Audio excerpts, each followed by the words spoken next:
আসসালামু আলাইকুম। আজকে বাজার থেকে নিত্য প্রয়োজনীয় জিনিসপত্র কিছু এনেছি, আপনাদেরকে দেখাই। পোলার চাউল, তারপরে লবণ, নতুন পেঁয়াজ, তারপরে ধনেপাতা, এটা দেশি ধনেপাতা, অনেক সেন্ট আছে। তারপর লেবু এনেছি, ক্ষীরা, তারপরে দেশি সিম, বিচিলা সিম গুলা খাইতে স্বাদ লাগে, ভর্তাও ভালো লাগে, তরকারিও ভালো লাগে। তারপরে আমাদের দেশে এগুলাকে খুদুরা শাক বলে, আপনাদের দেশে কি বলে ওটা কমেন্ট করে জানাবেন। তারপরে একটা নিত্য প্রয়োজনীয় লাইট এনেছি, কারেন্ট চলে গেলে এটা চার্জে চলে, তার জন্য। আজকে বিরিয়ানি রান্না করবো, পোলার চাল দিতে এসছি, পানিটা ঝরানোর পরে রান্না করবো। চাউলটা যদি আগে ধুয়ে রাখা হয় তাহলে বিরিয়ানিটা সফট হয়, ঝরঝরা হয়। বিসমিল্লাহির রহমানির রহিম। বিরিয়ানির জন্য পেঁয়াজ, শসা, লেবু কাটতেছি।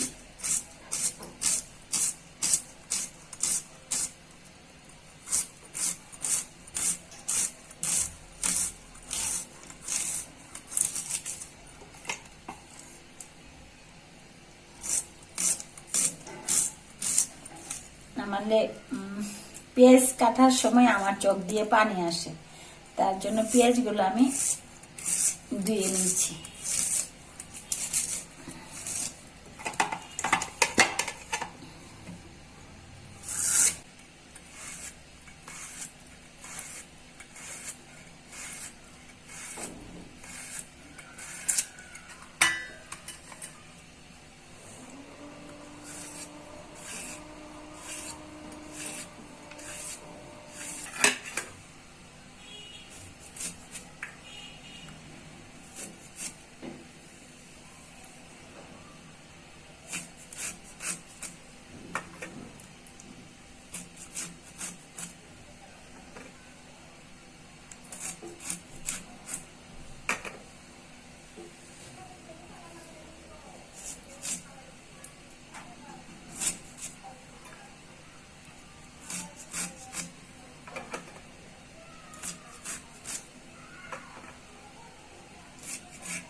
বিরিয়ানির জন্য তেল গরম করে নিচ্ছি।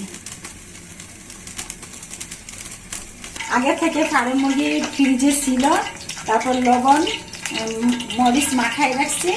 এখন বিরিয়ানির জন্য বাড়তেছি গরম তেলে।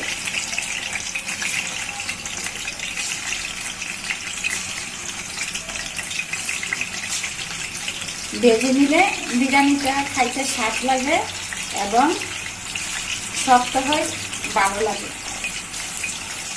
বিরিয়ানি পাক করলে ভেজে এবার বাইরে নেই, আমি ফার্ম মুরগি সবসময় ভেজে নিই,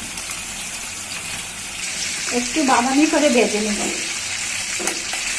দেখতে সুন্দর লাগবে। সাদা সাদা থাকলে বিরিয়ানি ভালো লাগে না মাংসটা। সবগুলো মাংস ভাজা হয়ে গেছে সুন্দর করে। এখন দিয়ে দিচ্ছি তেজপাতা,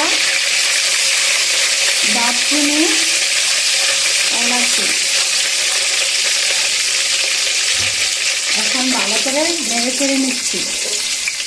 মশলাগুলো ভাজা হয়ে গেছে, আমি পেঁয়াজ ভেজে নিচ্ছি।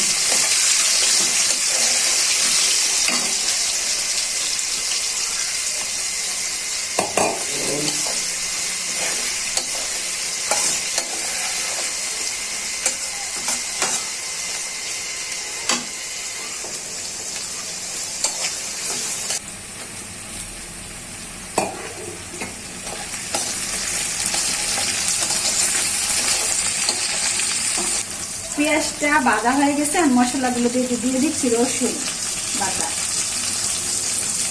দিয়ে দিচ্ছি আদা বাটা,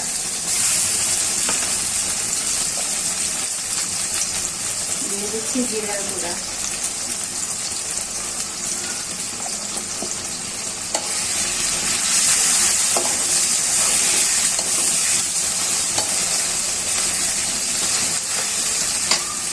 দিয়ে দিচ্ছি বিরিয়ানি মশলা।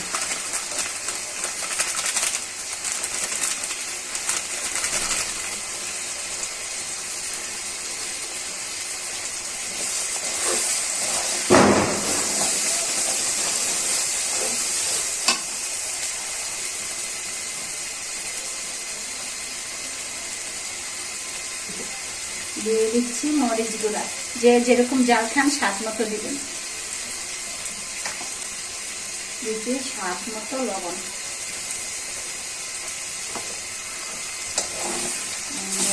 মশলাগুলো ভুনা করে নিচ্ছি।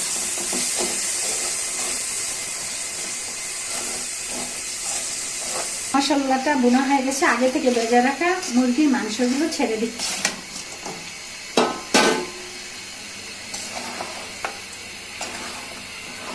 বিরিয়ানি রান্না করতেছি, একটা কথা বারবার মনে পড়ছে, আমার ছোট বোনটা আমার হাতের বিরিয়ানি অনেক পছন্দ করতো, কিন্তু বোনটার বিয়ে হয়ে গেছে তো অনেক দূরে আছে শ্বশুর বাড়িতে। আরে বোন রে, গাঙ্গে গাঙ্গে দেখাওয়া, বুনে বুনে দেখাওয়া না, মনটা কষ্ট আবার একদিক দিয়ে আনন্দ। বিরিয়ানি আমার পরিবারের লোকজন পছন্দ করে। এখানে একটু রেখে দিচ্ছি, মাংসটা কষানো হয়ে যাবে। এখন দেখেন কালারটা কত সুন্দর হয়েছে, কষানো হয়ে গেছে। এখন আগে থেকে ধুয়ে রাখা পোলার চালগুলো দিয়ে দিচ্ছি।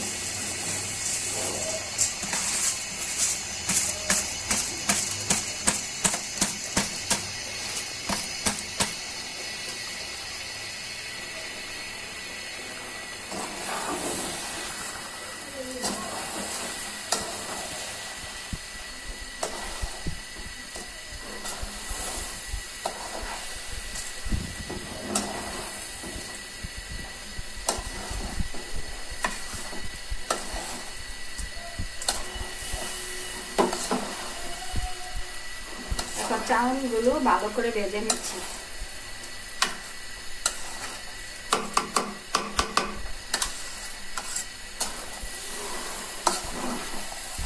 দেখেন চাউলগুলো এখন ভাজা হয়ে গেছে।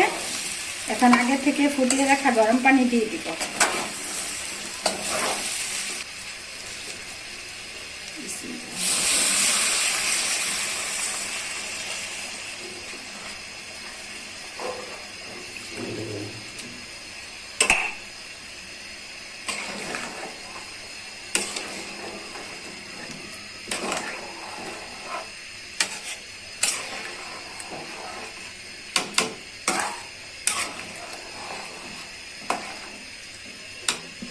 তারপর অনেকে মনে করেন টক দই দেয়, আমার বাসায় এখন টক দই নেই, ঘরে থাকা ফ্রিজে দুধ ছিল, উপকরণগুলো দিয়ে বিরিয়ানিটা রান্না করে নিচ্ছি।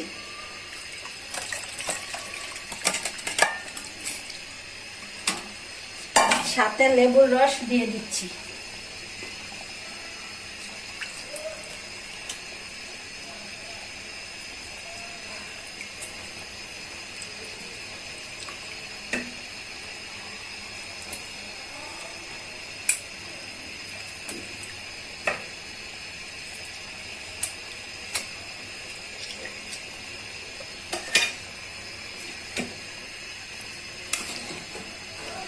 দই দিয়ে রান্না করা যায়, দুধ দিয়ে রান্না করা যায়।